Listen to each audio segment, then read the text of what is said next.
Passage එක අපිට තේරුණේ නෑ. වොකැබ්ලරි එක හරිම අමාරුයි. I am clueless. මට කිසි දෙයක් හිතා ගන්න බැරි වුණා. Welcome to the Panacea College of English Education. I am Bimal Bandara Wesingarachchi. මෙම වීඩියෝ එකෙන් අපි කතා කරන්නේ රීඩිං වලදී අපට ඉතාමත්ම වැදගත් වන ටෙක්නික් එකක් පිළිබඳව. බොහෝ අය කියනවා පැසේජ් එක අපිට තේරුණේ නෑ. වොකැබ්ලරි එක හරිම අමාරුයි. සමහර වචන තිබ්බා මම කිසිම දවසක මීට කලින් අහලා නෑ.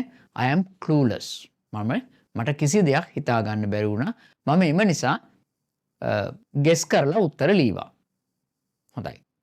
හැබැයි මතක තියාගන්න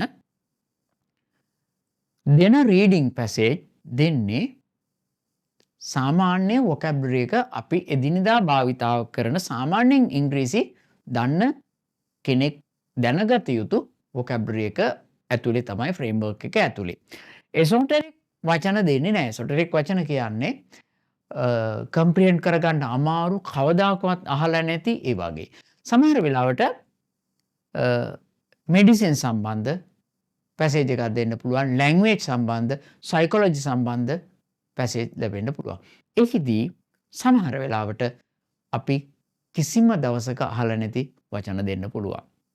උදාහරණයක් අපේ දුන්නොත් මෙඩිසින් වල එකක් දුන්නොත් මේක නර්ස් කෙනෙකුට හරි ලේසි වෙන්න පුළුවන්. දැන් උදාහරණයක් වශයෙන් ඇම්පියුටේට් වගේ වචනයක් තිබුණොත් නර්ස් කෙනෙකුට ડોක්ටර් කෙනෙකුට මේක හරි ලේසි. නමුත් ආර්ට් කරපු කෙනෙකුට එහෙම නැත්නම් වෙන සබ්ජෙක්ට් එකක් කරපු කෙනෙකුට මේක හුරු නැහැ. එම නිසා මතක තියාගන්න ඩිෆිකල්ට් වර්ඩ් කියලා නෑ. වචනයක් අමාරු වචනයක් දුන්නොත් අමාරු වොකැබ්ලරි එකක් යූස් කරොත් ඒකේ ඩෙෆිනිෂන් එක අනිවාර්යයෙන්ම පළවෙනි වතාවට දෙනවා. හැබැයි දෙවෙනි තුන්වෙනි වතාවට දෙනකොට මේකේ ඩෙෆිනිෂන් එක ඔබට දෙන්නේ නෑ. මොකද පළවෙනි එකේදී ඩෙෆිනිෂන් එක භාවිතා කරනවා. ඊළඟ අවස්ථාවේදී ඔබට ඩෙෆිනිෂන් දෙන. එතකොට ඔබ හිතනවා මොකද්ද? මට මේක තේරෙන්නේ නැහැ. මේ වීඩියෝ එක බලන ඔබ IELTS OET හෝ PTE එක්සෑම් කරන්න බලාපොරොත්තු වෙනවා නම් අපගේ කෝසස් හා සම්බන්ධ වෙන්න පුළුවන්. එසේම ඔබට ඉන්ඩිවිඩුවල් කොම්පොනන්ට් එකක් සඳහා සහාය අවශ්‍ය නම් විශේෂයෙන් ස්පීකිංగ్ සහ රයිටිංగ్ කරෙක්ෂන් අවශ්‍ය නම් අප හා සම්බන්ධ වෙන්න පුළුවන්. ඒ සඳහා ඔබට පහසුකම් ටෙලිෆෝන් නම්බර්ස් ඔස්සේ අපව සම්බන්ධ කරන්න පුළුවන්. එහෙම නැත්නම් WhatsApp මැසේජ් එකක් ඔස්සේ අප හා සම්බන්ධ වෙන්න පුළුවන්. හොඳයි. අපි බලමු මොනවද රීඩිං ස්ට්‍රැටජිස් කියලා. මේවා ඉතාමත්ම බහුලව යූස් වෙනවා. ඒ තමයි single comma, single hyphen, double comma, double hyphen, bracket that is. මේ කොටසක් විතරයි. ඊට අමතරව ශබ්ද කිරීමෙන් අපි කියනවා ෆොනටික් කොනොටේෂන් එකෙන් අපිට ගෙස් කරන්න පුළුවන් තවත් ක්‍රම තියෙනවා. හොඳයි. මම මෙහිදී අමාරු වචනයක් ගත්තා. ඒ තමයි මෙඩිකල් ටර්ම් එකක් ගත්තේ මාස්ටෙක්ටොමි. මාස්ටෙක්ටොමි ඔබ සමහර වෙලාවට මේ වචනේ කිසිම දාක අහලා නැති වෙන්න පුළුවන්. මේ වගේ වචන එනවා. හැබැයි මේකේ ඩෙෆිනිෂන් එක දෙන හැටි තමයි මම කියලා දෙන්නේ. right. Certain percentage of elderly women undergo mastectomy. එතකොට මෙතනදී specific keyword එකක් තියෙනවා women undergo. එතකොට මේක අපිට analytically කියවුවොත් තේරෙන්න ඕනේ මේක women's ලට සම්බන්ධ දෙයක් මිස men ලට සම්බන්ධ දෙයක් නෙමෙයි.